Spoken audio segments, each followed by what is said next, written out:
Hi, my name is Taylor, and I'm an English teacher here in Korea, and I have been living here for 5 years. I have been fantastic. You know, I've actually been able to see a lot more of Korea this year than I would have, and I've really just been enjoying life. When the videos first came out, I actually started translating all the comments. A lot of them were, oh, she laughs a lot. Oh, we have nicknamed her the happy virus. I love her smile.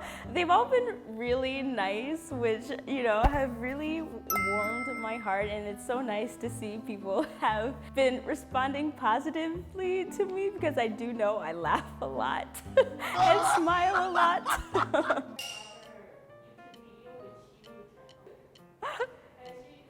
Oh, that's so nice. Oh my God, I think my school video showed a lot of my personality, my students, and like with my friends.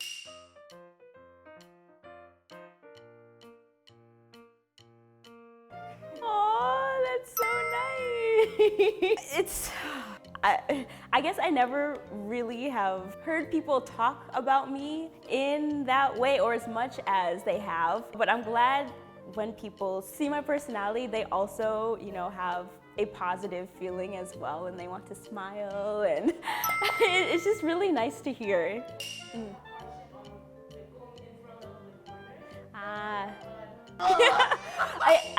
That's really good to hear, especially living in a foreign country and not looking like a lot of the foreigners. In Korea, I know some people are a little bit more, you know, nervous to come up to maybe someone like me, and I think that's also the reason why I try to have more of an open and positive attitude and wearing a smile so they feel like, you know, they're comfortable and can come up to me and talk to me because I want to talk to them just as much.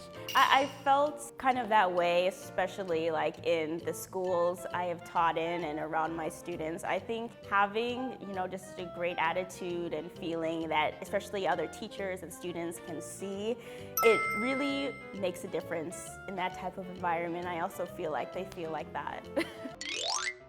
So in today's video, I'm going to talk about the characteristics of Koreans and some things only they do.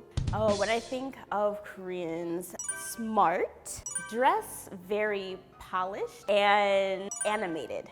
I think just because being a teacher and working in schools and seeing how much my students study and apply themselves to school and just Korean society in general, how important education is in this society, or I guess the initial thought of smart being the word that comes to mind just because education is so important. Most of my students are very hard workers. You do have a few who you can tell aren't as interested, but a lot of my students really dedicate themselves. I think because the Korean style is a little bit more formal than American style.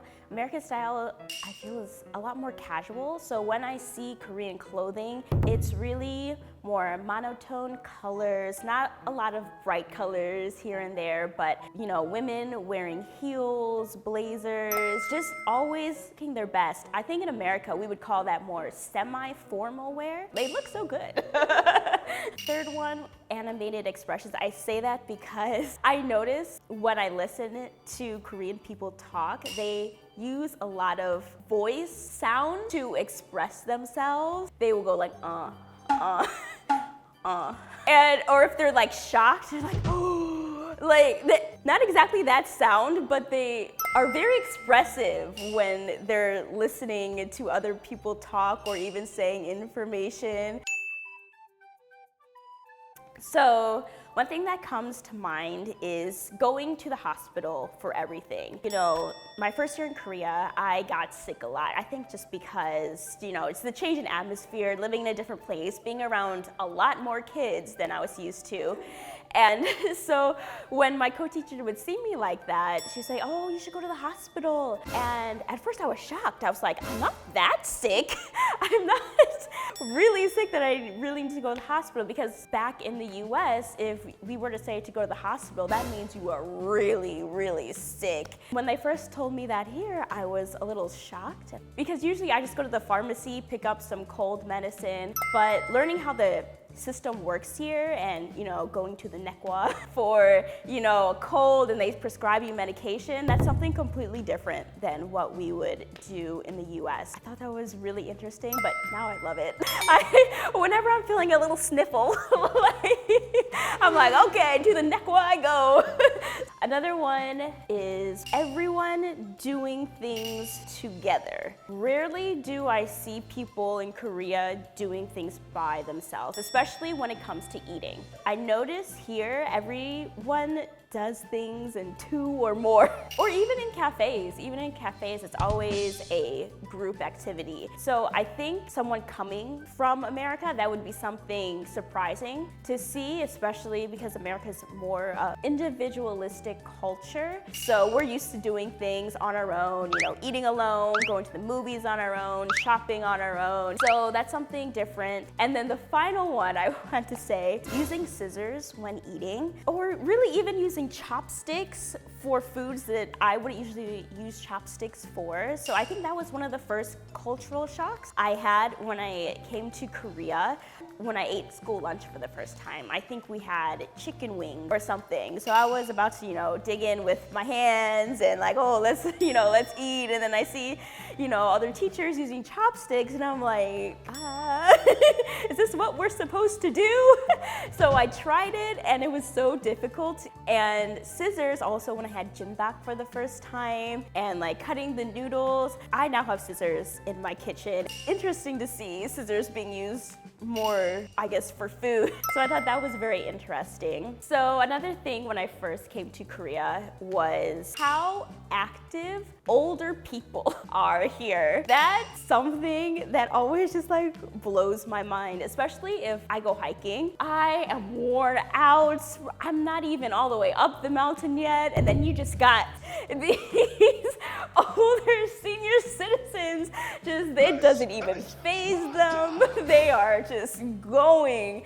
And I'm like, that is fantastic. I want to be that active when I am their age, because again, that's something you just don't really see in the US. And I think it's great, especially, the exercise equipment outside as well that you see. You see them working out on those all the time too. And this is genius. It's a great way for people to stay active. And I think just Korea as a whole is a very active culture. People here really just love being outdoors, and I think that also again has affected me in a way, because again, home in the US, I would stay home inside all the time. I didn't work out here. I'm going hiking, I'm walking everywhere. I think actually my health has improved a lot living in Korea because I've been more active here.